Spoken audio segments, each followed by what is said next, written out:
असं दिसत असेल तर महात्म्य फार मोठा आहे. कारण आता हळूहळू एका ठिकाणचं आणि तिथली सुधारणा सगळ्या गोष्टी होऊ लागलेल्या आहेत. तर आपण या ठिकाणी जे आता उपस्थित झालेलो आहोत या ठिकाणाचं नाव आहे नर्मदेचा किनारा आणि नेमावर. गावाचं नाव काय आहे? नेमावर. या गावाची कहाणी बी वेगळी आहे, चित्र वेगळं आहे आणि ह्याचं आध्यात्मिक महात्म्य तर फार वेगळं आहे. आणि आपण या ठिकाणी आलेलो आहेत नर्मदेचा किनारा, नर्मदेची यात्रा, नर्मदा चिंतन करत असताना नर्मदा पुराणामध्ये फार सुंदर गोष्टी येतात. धर्मराजा म्हणतो मार्कंडेय मुनीला, महाराज हे तुम्ही सांगताय पण काय गोष्टी अशा आहेत की त्या गोष्टी ऐकताना आम्हाला खरं सुद्धा वाटत नाही, इतकं काय होऊ शकतं नर्मदेच्या किनाऱ्यावर. आणि मार्कंडेय मुनी सांगतात मी ते अनुभवलंय, 6 कल्प मी जगलोय आणि त्याच्यातनं अनुभव सांगतोय. मार्कंडेय मुनीनं ही परिक्रमा केली पहिली, आणि ती परिक्रमा केल्यानंतर मार्कंडेय मुनीची परिक्रमा कशी होती.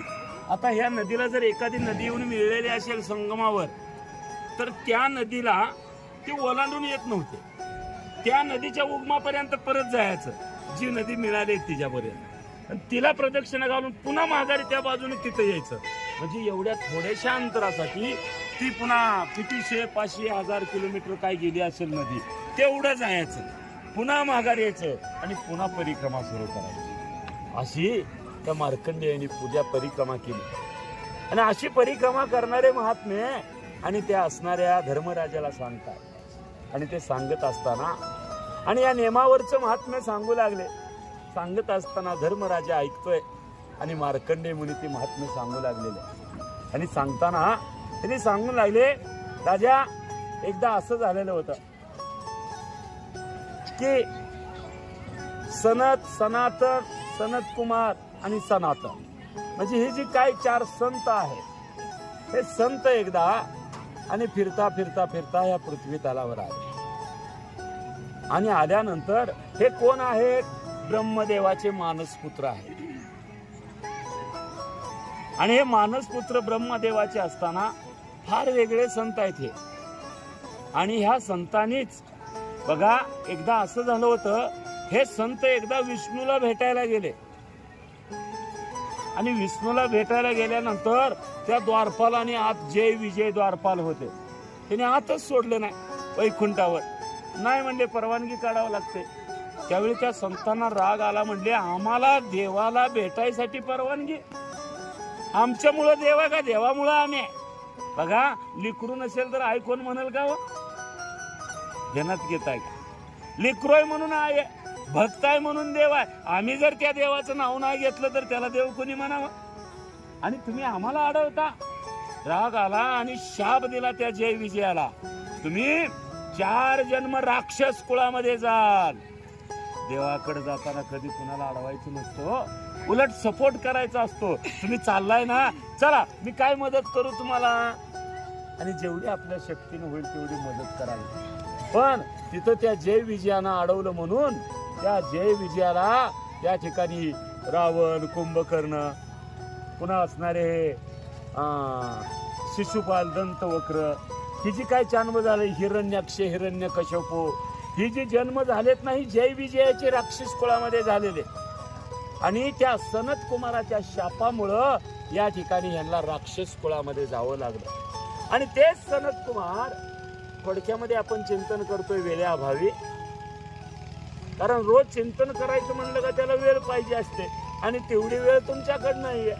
आणि त्यामुळं आपण आज गंगेचा किनारा आहे, नर्मदेचा किनारा आहे, आणि त्या किनाऱ्यावर तुम्ही तास, 2 तास, 5 तास ऐकलेलं चिंतन आणि या नर्मदेच्या किनाऱ्यावर 5 मिनिटं ऐकलेलं चिंतन बरोबर आहे. गंगेच्या स्नानाचं आणि नर्मदेच्या दर्शनाचं महात्म्य बरोबर आहे. आणि हे सांगताना मार्कंडेय मुनी सांगू लागलेले त्या धर्मराजा, आणि म्हणतात धर्मराजा ते सनत, सनातन, सनात सदानंद आणि सनत कुमार हे 4 ब्रह्माचे मानसपुत्र.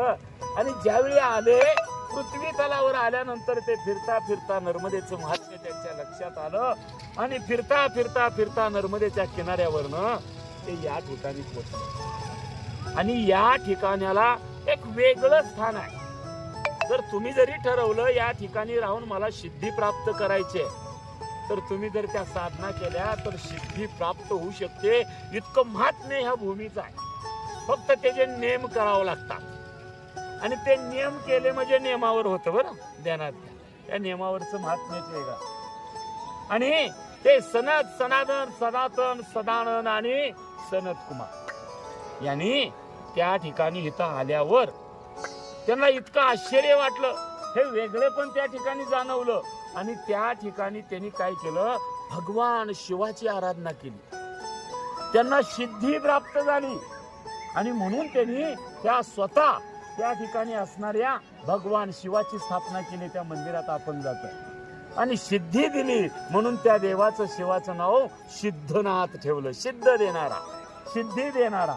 त्या सनत कुमारांनी स्थापन केलेली हे असणार ठिकाण. आणि या शिवाची स्थापना केली आणि हे मंदिर मात्र पांडवांनी बांधलं बरं, कारण ती माहिती त्या ठिकाणी पुन्हा मिळत गेली. आणि अगोदर स्थापना मात्र त्या असणाऱ्या सनत कुमारांनी केली.